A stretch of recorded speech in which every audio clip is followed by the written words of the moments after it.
Hello दोस्तों, मेरा नाम अनुज कुमार और आपका मेरे चैनल यूपीपीसीएल जेई प्रणुज में हार्दिक स्वागत है। जैसा कि आपको पता है, हमारी ईटीएम इस समय ट्रेनिंग चल रही है और इसी चलते हम सोच रहे हैं कि आपके लिए कुछ यादें या आपकी कुछ पढ़ाई में मदद मिले या आप डिमोटिवेट ना हो, इसलिए सभी भाइयों का अनुभव आपके साथ शेयर करना चाहते हैं। तो आज हमारे साथ में अपने मेडी भाई जो दिल्ली से हैं और इनके बाद हम बताना चाहेंगे कि भाई ने लगभग 10 साल प्राइवेट जॉब किया और उस जॉब के साथ साथ एक ऐसे एग्जाम को बीट किया जिसके लिए यूपीपीसीएल या फिर इलेक्ट्रिकल का बच्चा एक तरह सपना देखता है। तो देखते हैं भाई से सुनते हैं भाई ने कैसे किया, भाई ने सब चीज़ कैसे मैनेज किया, कैसे प्राइवेट जॉब के साथ साथ अपनी पढ़ाई को कंटिन्यू रखा और आज यहाँ पे ईटीएम हमारे साथ ट्रेनिंग कर रहे हैं। तो भाई आपका स्वागत है हमारे चैनल में।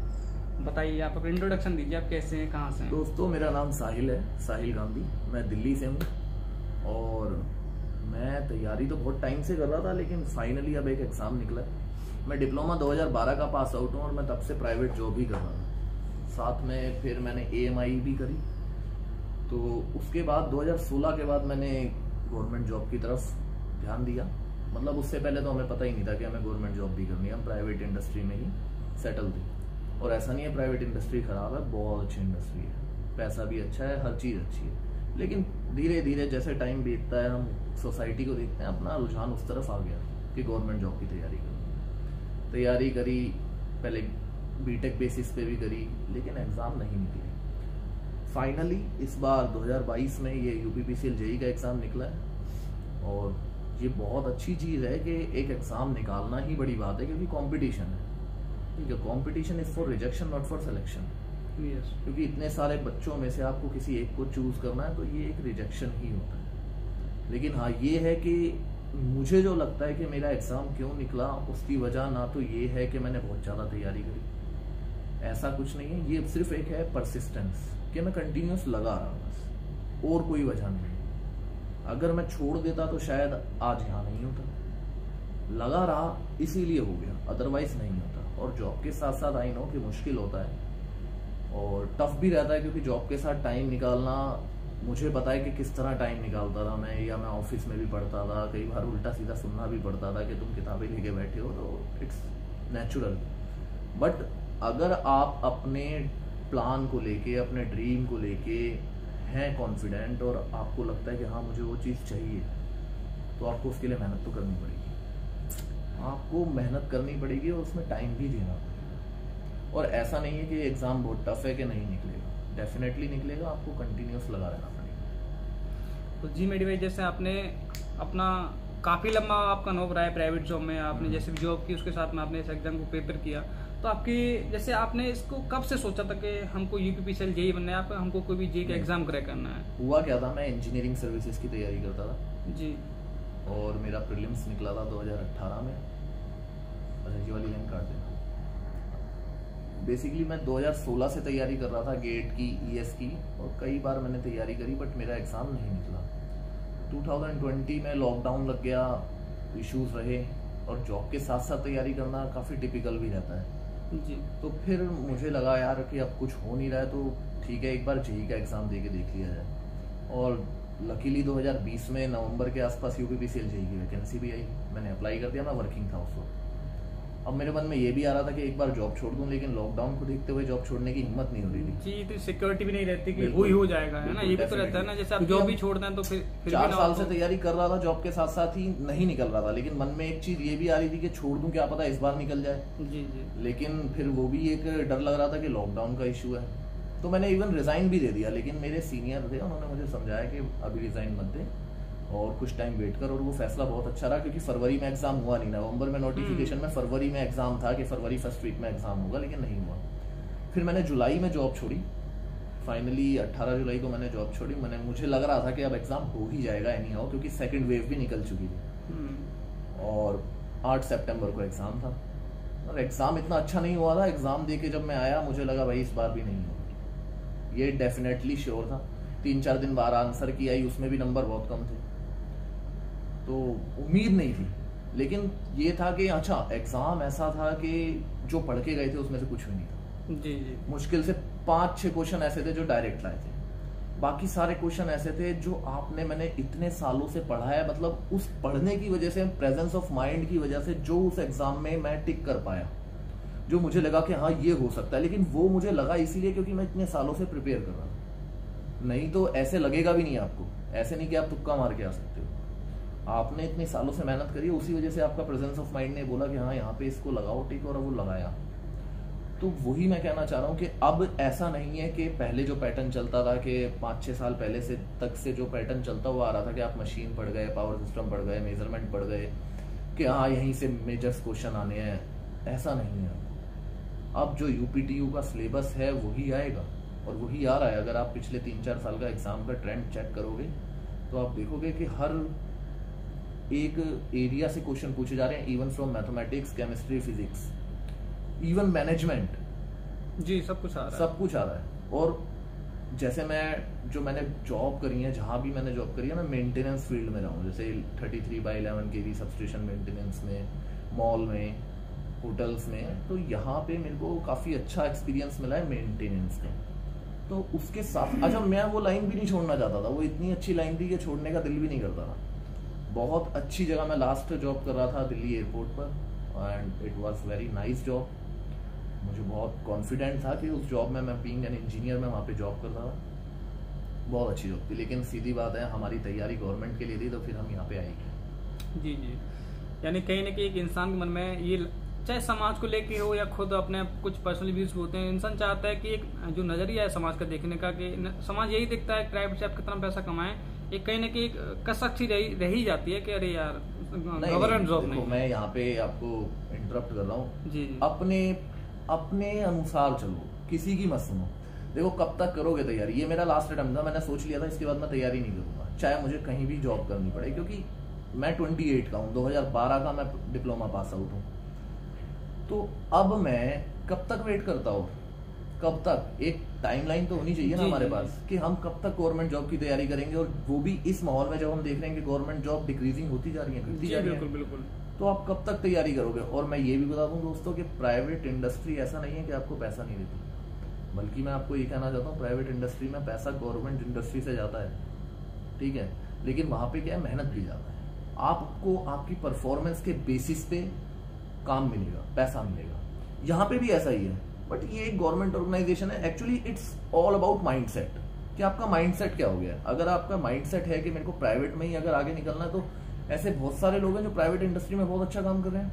इवन यूपीपीसीएल अपने काफी सारे काम प्राइवेट इंडस्ट्री से करा रही है। टाटा हो गया, सेंचर हो गया, काफी सारे काम हमारे यहाँ पे यूपीपीसीएल में प्राइवेट कंपनी कर रही है। नहीं, मेरे आपसे एक स्पेशल क्वेश्चन ये रहेगा, जैसे कुछ बच्चे होते हैं जो मान लो पिछले 4 या 5 या 6 साल से तैयारियां कर रहे हैं, और वो जिन्होंने कहीं प्राइवेट कंपनी भी ज्वाइन नहीं की, वो इलाहाबाद में रहे हैं, लखनऊ कहीं भी रह के तैयारी कर रहे हैं। अब उनकी मजबूरी है, ना तो वो इलाहाबाद छोड़ सकते हैं, वो ना तो घर के रहें, वो घर जा भी नहीं सकते, उनकी मजबूरी है, ना प्राइवेट जॉब पकड़ सकते, ना घर पे जा सकते। अब वो रेगुलर अटेम्प्ट दे रहे हैं, वो लगातार फेल भी हो रहे हैं, तो वो ऐसी क्या गलतियां कर रहे हैं कि जिससे उनको सुधार लें तो उनका सक्सेस उनको मिल जाए। मेरा एक फ्रेंड है, उसने, हमने इस साथ में तैयारी शुरू करी थी गेट की, ईएस की 2016 में, उसका नहीं निकला, और उसने वो टाइम से समझ गया था कि उसका शायद नहीं निकलेगा, और उसने 2018 में यूपीपीसीएल जेईई का पेपर दिया और उसका सिलेक्शन हो गया। मैं लगा रहा कि मेरे को ईएस और गेट निकालना है, लेकिन मेरा नहीं निकला, कोई बात नहीं। लेकिन जब मैं 2021 में ये पेपर देने जा रहा था, तब उसने मुझे एक सलाह दी थी, और सच में वो सलाह इतनी हेल्पफुल थी, मैं आप लोगों से के साथ भी शेयर करना चाहूंगा। और मैं सच मानता हूँ, मेरा एग्जाम ये इसलिए नहीं निकला है कि मैं बहुत ज्यादा पढ़ के गया था, ये एग्जाम निकला ही इसलिए कि उसने जो मेरे को सलाह दी थी वो काम कर गई। वो सलाह ये थी, उसने मेरे से 2 दिन पहले, एग्जाम से पहले ये बोला, जाके किसी को पीट दे। लिटरली उसने यही बोला। किसको पीट दे? मैंने पूछा ऐसा क्यों, कह रहा किसी को भी पीट दे। मैंने पूछा ऐसा क्यों, मैंने पीटा नहीं किसी को, लेकिन मैंने उससे वजह पूछी, कहता रिलैक्स, कहता माइंड इतना रिलैक्स कर लेना कि बस तू वहां जाके तेरे को ये टेंशन नहीं होनी चाहिए कि मेरे को पेपर निकालना, कहता बिल्कुल रिलैक्स माइंड से जाइए, जो आता हो वो करिए, और बाकी नहीं तो छोड़ दिए।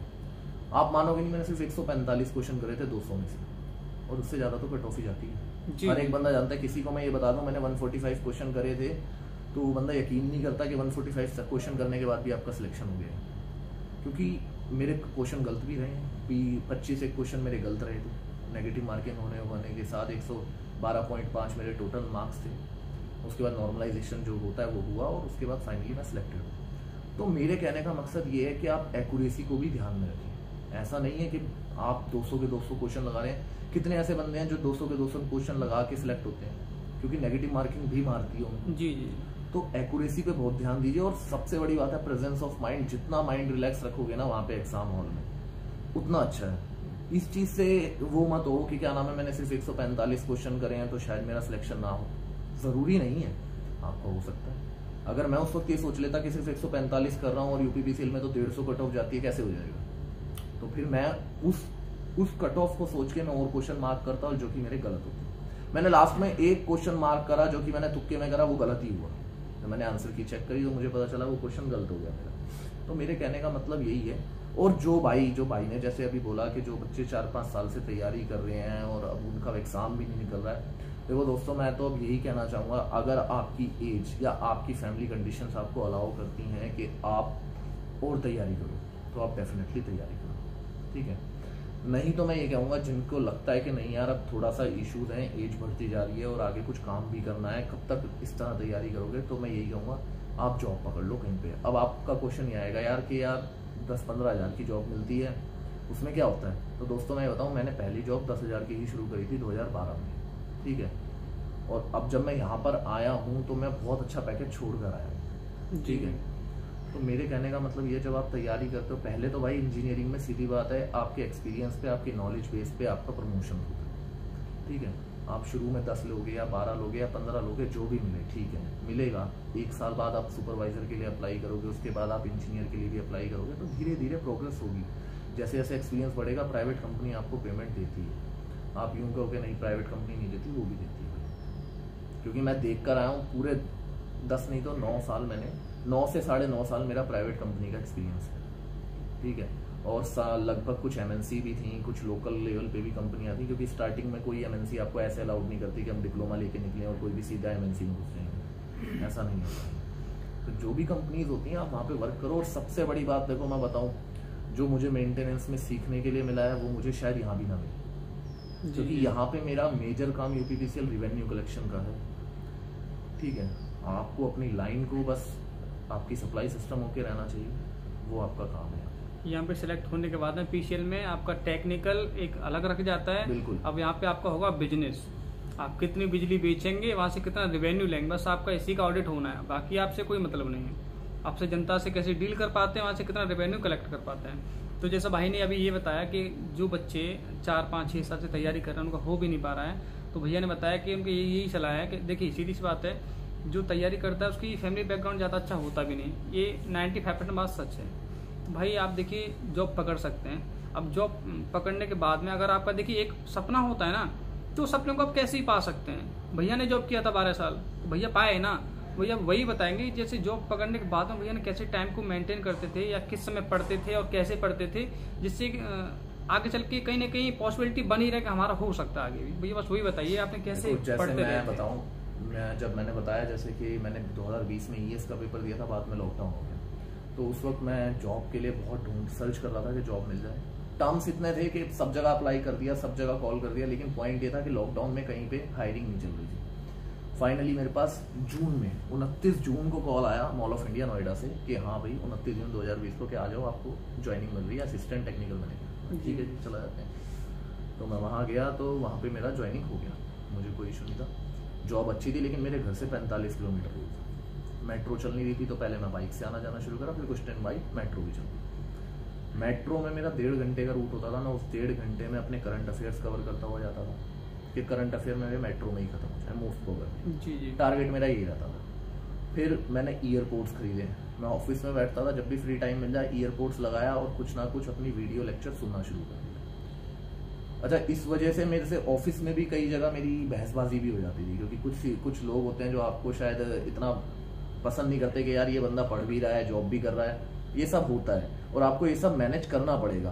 देखो दैनिक समस्याएं सबके साथ होती हैं और इसमें ना उलझते हुए आपको अपने लक्ष्य की तरफ बढ़ना ही पड़ेगा। अगर सच में आपका है एम कि हमें कोई ना कोई गवर्नमेंट जॉब क्रैक करना है, एक बार लगना है, ठीक है। आप एक बार यूपीपीसीएल में आ गए, पहले अभी भी मैं यूपीपीसीएल में हूँ, मुझे कुछ ऐसा फील नहीं होता कि मेरे साथ बहुत कुछ बदल गया है, लेकिन मेरी फैमिली को पता चलता है, वो लोग फील करते हैं कि यार ये अलग हो गया है, क्योंकि मुझसे ज़्यादा खुश वो हैं। जी।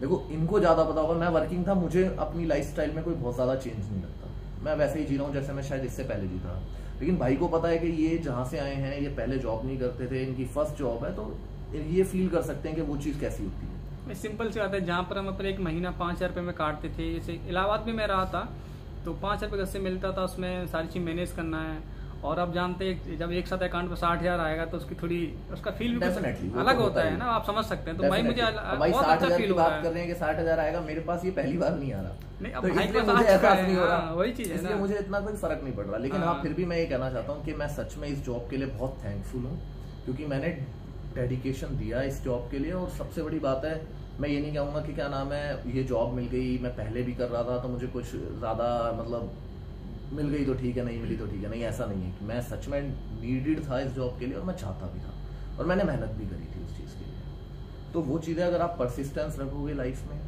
और मैं बस यंगस्टर से यही कहना चाहता हूँ, मेरा भी एक छोटा भाई है 12th में है, तो मैं उससे भी यही कहता हूँ कि तैयारी करो। देखो किसी भी जॉब के लिए तैयारी कर रहे हो, अगर आपने डेडिकेशन दिया है, इवन फॉर सिविल सर्विसेज, अगर आपने 3 साल डेडिकेशन दिया है तो डेफिनेटली 3 साल में एग्जाम निकलना चाहिए। नहीं निकल रहा ठीक है, 1 साल और दे दिया, 4 साल, और फिर भी नहीं निकल रहा 1 साल और दे दिया, 5 साल, बट स्टॉप, 5 साल हो गया, बहुत हो गया यार, बहुत हो गया। अब आगे बढ़ो, क्योंकि आप 5 साल पीछे हो चुके हो औरों से, आगे बढ़ो, ठीक है, ये बढ़ना ही पड़ेगा। चाहे आप प्राइवेट इंडस्ट्री में जाओ, चाहे आप गवर्नमेंट इंडस्ट्री में जाओ, आपको कहीं ना कहीं स्टैंड लेना पड़ेगा अपने लिए। क्योंकि देखो भाई लाइफ ऐसी ही है, आप कब तक, मैं अपने आप से, एक टाइम आ गया था 2022 में जब रिजल्ट नहीं आ रहे थे, या 2021 में एंड में, तो मैं यही सोच रहा था कि कब तक। मैं आपको एक बात बताऊं, 2021 में 8 सितंबर को पेपर हुआ, मुझे उम्मीद थी कि ठीक है कुछ नहीं हो रहा था, तो हमने रैंक IQ विजिट करा था, तो उसमें हमारे को उम्मीद बढ़ी, उसने हमारी थोड़ी उम्मीद बढ़ाई कि हाँ ठीक है कुछ हो सकता है, कोई बात नहीं। तो मुझे उम्मीद थी कि अगर रैंक IQ ठीक रहता है मोस्ट प्रोबेबली, तो मुझे ये उम्मीद थी कि दिसंबर तक फाइनल रिजल्ट और जनवरी में ज्वाइनिंग। जी जी। लेकिन दिसंबर में तो हमारा, वो भी दिसंबर एंड में 28 दिसंबर को हमारा फर्स्ट DV हुआ, और 7 जनवरी को लग गई आपकी आचार संहिता, 7 जनवरी 2022 को। बहुत लंबा जेल। मैंने कहा भाई अब ये आचार संहिता है, मैंने कहा अब अगर गवर्नमेंट आई तो ठीक है, सेम गवर्नमेंट रिपीट हुई तो उम्मीद है शायद जल्दी हो जाए प्रोसेस, नहीं तो मैंने कहा अब तो ये फिर जाएगा सितंबर अक्टूबर तक। मैंने फिर 19 जनवरी को IG एयरपोर्ट ज्वाइन कर दिया दिल्ली, क्योंकि कब तक मैं खाली बैठा रहूंगा। मेरे माइंड में भी ये क्वेश्चन आने शुरू हो गया था, कब तक, कि हम कब तक वेट करेंगे, क्योंकि यार कब तक हम डिपेंडेंट रहेंगे, और कब तक हमारे पेरेंट्स ये सोचेंगे कि यार इसका अब हो जाए। क्योंकि जब हमारे सपने टूटते हैं तो हम ब्रेक नहीं हो रहे होते, वो हमसे ज्यादा ब्रेक होते हैं, बताते नहीं है, हाँ वो बताते नहीं है। वो मेरे पिताजी ने मुझे हमेशा सपोर्ट करा है, मैं सिर्फ पिताजी को नहीं बोलूंगा, मेरी माता जी ने भी हमेशा सपोर्ट करा है। मैंने इतनी जॉब छोड़ी है ना गवर्नमेंट जॉब के लिए, मतलब हर गवर्नमेंट एग्जाम से 2 महीने पहले मैं जॉब छोड़ देता था। मेरे साथ ये सिनेरियो बहुत रहा है, और मैंने ज़्यादा एग्जाम नहीं दिया, मैं गेट ES पे ही फोकस कर रहा था। UPPCL JEE का मैंने फर्स्ट टाइम एग्जाम दिया। मैं हर जॉब से पहले, एग्जाम से पहले 2 महीने पहले जॉब छोड़ देता था, और 2 महीने बहुत अच्छे से तैयारी करता था, और पूरे साल तो करता ही था, उस 2 महीने ज़्यादा फोकस हो जाता था। तो उस वजह से क्या है कि कहीं ना कहीं मेरे पिताजी ने हमेशा ये बोला कोई बात नहीं, छोड़ दे, कोई टेंशन नहीं। जबकि मैं ये नहीं कहूँगा कि मेरी मालियत हालत बहुत तगड़ी थी, ठीक है जो भी था, लेकिन कभी उन्होंने ये नहीं बोला कि भाई तू जॉब मत छोड़ और हम परेशान हैं, ऐसे कभी नहीं बोला। पेरेंट्स हमेशा सपोर्ट करते हैं, वो तो करेंगे ही एंड तक, लेकिन हमें भी तो कहीं ना कहीं सोचना पड़ेगा कि कब रुकना है। तो वही देखिए मेडी भाई, जैसे बच्चे अब 6 साल से हम लगे पड़े हैं, तो मैं यही सोचता हूँ उनको एक एक्शन तो लेना पड़ेगा, उनको वहाँ से वो क्विट करें। डेफिनेटली। अब अच्छा ये भी बताऊं, आपको किसी को ही लगता होगा हम प्राइवेट इंडस्ट्री में जाएंगे तो कैसे काम बनेगा, आगे हम इंटरव्यू कैसे फेस करेंगे। कईयों को तो, मैं कई बच्चों को तो देखता हूँ उन्हें कुछ भी नहीं पता होता, इवन वो ये भी नहीं जानते हैं कि हम 3 सॉकेट की कैसे वायरिंग करेंगे या कैसे क्या होगा। बहुत सारे बेसिक क्वेश्चन है। मैंने बहुत इंटरव्यू लिए हैं प्राइवेट इंडस्ट्री में। मैं जब इंटरव्यू लेता था, जो लड़के ITI करके आते हैं या डिप्लोमा करके आते हैं, चलो कॉम्पिटिशन के नहीं होते वो, लेकिन वो कहीं से भी करके आए, उन्हें नॉलेज नहीं होती। तो मैं यही कहूँगा, देखो स्टार्टिंग में जॉब तो यही मिलती है सीनियर टेक्नीशियन या असिस्टेंट की, कोई बात नहीं, लेकिन आप नॉलेज लेके जाओ और वहाँ जाके भी सीखो। देखो खाली बैठने से तो अच्छा है कुछ करना। वही तो ठीक है, आपको शुरू में शायद जॉब कम मिले, पैसा कम मिलेगा, पोस्ट कम होगी, कोई बात नहीं, हिम्मत मत हारना।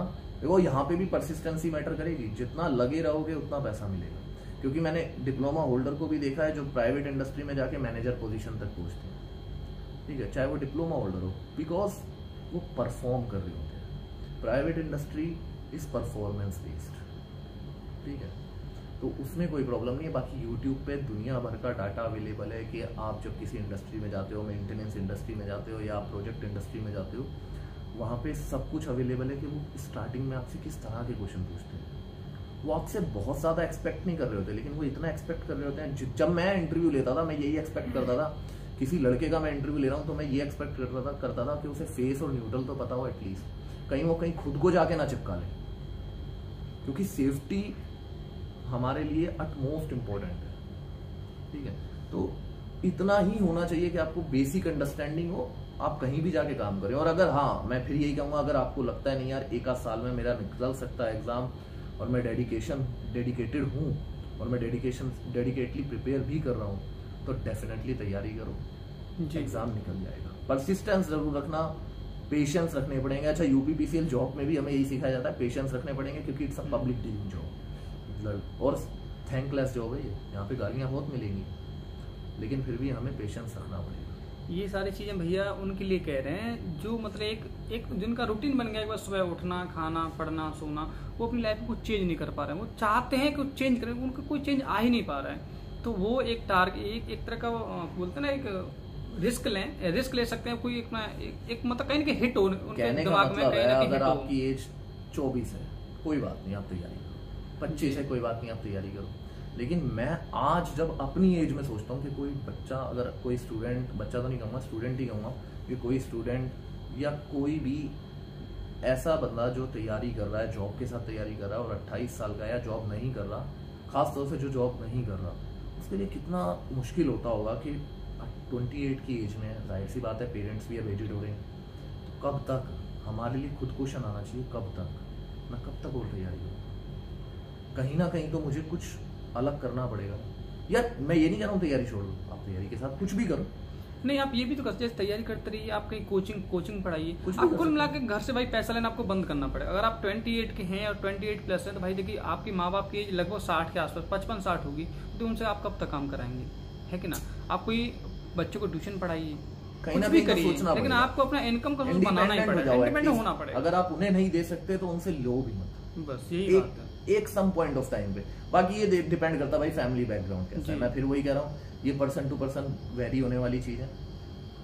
आपकी अपनी समझ भी है, हर घर की सो कहानी। तो लास्ट शब्द में सर ये बता दीजिए, एक मतलब कैसे चीजें पढ़ें, जैसे आपने कैसे पढ़ी थी, हमने कुछ नोट्स बनाए थे। नहीं, एक चीज मेरे क्वेश्चन पहले पूरा सुनिए, आपने कैसे नोट्स बनाए। जैसे सीधी सी बात है, प्राइवेट जॉब के साथ में नोट्स मेंटेन सही नहीं कर पाता, कैसे समय निकालते थे। जैसे ऐसा होता है हम खाना खा रहे होते हैं, फिर वीडियो प्ले करके रख लेते हैं, क्या आपने ऐसा भी कभी कुछ किया था, आपने मतलब कैसे पढ़ाई की थी? मैं वो बता देता हूँ। हाँ, जैसे मैंने बताया, एक तो मैं मेट्रो में मैं कोशिश ये करता था मेरा करंट अफेयर वाला पोर्शन मेट्रो में कवर हो। जाते टाइम करंट अफेयर, अच्छा आते टाइम भी कोशिश करता था कि मैं मेट्रो में पढ़ लूँ, लेकिन आते वक्त मैं एग्जॉस्ट होता था, मेरी हिम्मत नहीं होती थी कि मैं मेट्रो में थक जाता है इंसान, इच्छा ही नहीं करती थी। मैं निकालता भी था फोन, लेकिन इतनी इच्छा ही नहीं होती थी कि मैं फोन में कोई वीडियो चला के देख लूँ। मन ही नहीं मानता था। मैं घर पे आके 10-15 मिनट मुँह हाथ धो के, मतलब मैं 8 बजे तक घर पहुँचता था रात को। उसके बाद 2 से 3 घंटे डेफिनेटली पढ़ना था ही था कि 3 घंटे तो पढ़ूंगा। अच्छा, उसमें भी प्रायोरिटाइज करना पड़ता है कि कौन सा सब्जेक्ट पढ़े, कौन सा ना पढ़े। लेकिन इस बार सब कुछ सोच समझ के गए कि सब पढ़ के गए, लेकिन एग्जाम में कुछ भी पढ़ाई से रिलेटेड नहीं आया। जितना पढ़ के गए कुछ नहीं आया, सिर्फ 5 से 6 क्वेश्चन होंगे जो आए थे। बाकी सब फिर मैं वही कह रहा हूँ, जो आपकी डिप्लोमा की बुक्स हैं, अब करिकुलम चेंज हो चुका है। यूपीपीसीएल सबसे ज्यादा पेमेंट देता है ऑल ओवर इंडिया, इससे ज्यादा जेई लेवल की पेमेंट कोई नहीं देता, ठीक है। जब वो इस लेवल की पेमेंट देता है ना, तो मैं आपसे बता रहा हूँ वो इस लेवल का आपसे परफॉर्मेंस भी एक्सपेक्ट करता है, अब करने लगा है। अब आप ये नहीं है कि इसको एसएससी की तरह निकाल सकते हो कि मशीन पढ़ गए और सब 50 क्वेश्चन मशीन से ही आ गए, नहीं, ऐसा नहीं हो रहा है। मशीन से आपको मुश्किल से 5-10 क्वेश्चन मिलते हैं, वो भी मिल गए तो, नहीं तो वो भी नहीं मिलेंगे। तो आपका जो यूपीटीयू का सिलेबस है, मैं फिर यही कहूँगा, बार बार एम्फेसाइज कर रहा हूँ, यूपीटीयू का सिलेबस को फोकस कीजिए। वो एक क्वेश्चन पूछ रहा है, जो भी यूपीटीयू का सिलेबस है उसी से पूछ रहा है। जो आपका बोर्ड का सिलेबस है, टेक्निकल एजुकेशन बोर्ड का, बीटीयूपी ना, बीटीयूपी, हाँ। यूपी टेक्निकल एजुकेशन बोर्ड जो भी होगा, हाँ, BTE यूपी जो होता है अपना बोर्ड वाला, उसका सिलेबस एम्फेसाइज कीजिए, उसको पढ़ें। क्योंकि मैं अभी देख रहा था जो 2022 में अभी जो पेपर हुआ है उसमें भी लगभग यही पूछा गया है जो आपका, इवन फिजिक्स पूछी गई है, मैथमेटिकल इंजीनियरिंग पूछी गई है आपसे, तो आपको वही पढ़ना पड़ेगा। वो हर चीज़ पूछ रहे हैं, बेसिक्स ऑफ मैनेजमेंट पूछ रहे हैं, मेंटेनेंस पूछ रहे हैं, हर चीज़ पूछ रहे हैं। अब वो क्योंकि अब पेपर कोई गवर्नमेंट नहीं बना रही है, अब TCS पेपर बना रहा है, और TCS को एक सिलेबस दे दिया गया है कि आपको इस सिलेबस से एग्जाम लेना है। तो TCS हर एक रीजन को कवर कर रहा है, ठीक है। पहले होता था कि कुछ लिमिटेड टेक्निकल लोग पेपर बना देते थे, अब ज़रूरी नहीं है कि टेक्निकल लोग ही पेपर बना रहे हैं, उनके पास बुक्स हैं, उनके पास सिलेबस है, उसमें से कोई भी क्वेश्चन उठा के वो डाल दें। तो इस चीज़ पे ध्यान दीजिए कि आप भी प्रीवियस ईयर, मेरी मत सुनो, प्रीवियस ईयर के पेपर उठा के देख लो, 2019 का पेपर देखो, 20 का पेपर देखो, 21 का पेपर देखो। मतलब 20 में तो पेपर नहीं हुआ, 21 में पेपर हुआ और 22 में पेपर हुआ। ये 3 पेपर उठा के देखो, आपको अंदाजा हो जाएगा कि वो क्या पूछ रहा है। वो पूछ वही रहा है जो डिप्लोमा का सिलेबस है, उससे आगे पूछेगा भी नहीं। जी, भैया ने अपना समय दिया, उसके लिए भैया का धन्यवाद। और भैया ने अपनी सारी जो अनुभव थे या भैया ने जो जो चीज़ें फेस की थी और कैसे पढ़ते थे मेट्रो में जाते हुए पढ़ना, है ना। एक तो ये प्रेशर रहता है, आज कम कंपनी में जा रहा है, हमारा कंपनी का काम को क्या करना है, फिर भी उस चीज़ को एक नेगलेक्ट करके आप मेट्रो में पढ़ पा रहे हो, तो दिमाग को एकदम कंसिस्टेंस भी रख पा रहे हैं, तो एक बहुत बड़ा अपने यहाँ पे टास्क होता है। और दोस्त आप भी कर सकते हैं, भैया ने सारी बात हमको बता ही रखी है, लेकिन भैया ये कि आपको डेडिकेशन चाहिए, विदाउट डेडिकेशन आप इसको नहीं अचीव कर पाएंगे, ठीक है। परसिस्टेंस होना बहुत जरूरी है। जी, देखिए हर किसी का मानना अलग अलग होता है। आपको भैया की जो भी चीज़ें समझ में आई, अगर आप उनमें से आधा भी कर लेंगे तो आपको बहुत ज़्यादा हेल्प मिलेगी। बाकी भी हर किसी की कंडीशंस अलग अलग होती हैं, और आप अपने हिसाब से देख लीजिए। बाकी ऐसे ही हम आपके साथ में अनुभव लोगों के शेयर करते रहेंगे, और जुड़े रहिए चैनल के साथ, और चैनल को सब्सक्राइब भी कर लीजिएगा। और फिर से भैया का अगेन धन्यवाद। धन्यवाद दोस्तों, थैंक यू, बाय।